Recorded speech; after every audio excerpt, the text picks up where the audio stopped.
మిత్రమా, అసాధ్యమనే భావనను మనసులో నుండి తొలగించడమే విజయానికి తొలి మెట్టు.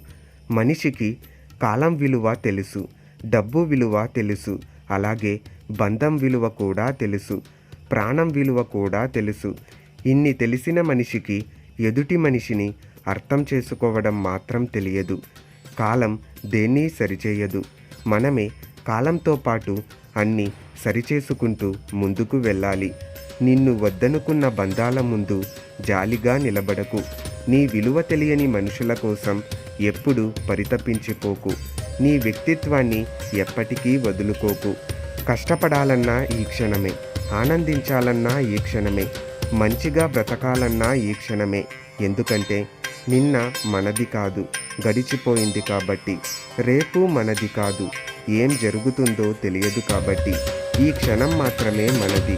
ఎదురు దెబ్బ తగిలినప్పుడు తొందరపడకు. కాసేపు ఆగి ఆలోచించు. జీవితం నీకేదో నేర్పడానికి ప్రయత్నిస్తుందని గ్రహించు. కష్టపడే వారికి చిన్న చిన్నగా కష్టాలు దూరమవుతుంటాయి. అందుకే కష్టపడండి, కష్టాలను దూరం చేసుకోండి.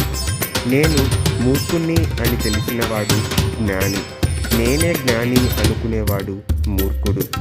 మనసును ఆరోగ్యకరమైన ఆలోచనలతో నింపండి. అవే జీవితాన్ని సుఖమయం చేస్తాయి. ఉత్తమంగా మనం జీవించాలి అనుకుంటే అందుకు తగ్గ ప్రయత్నం కూడా చేయాలి కదా. భయపడుతూ కూర్చుంటే ఎదగలేవు. తప్పో ఒప్పో ఒక అడుగు ముందుకు వేసి చూడు. గెలుపైతే నిన్ను ముందుకు నడిపిస్తుంది, ఓటమి పాలైతే తరువాత ఏం చేయాలో నేర్పిస్తుంది.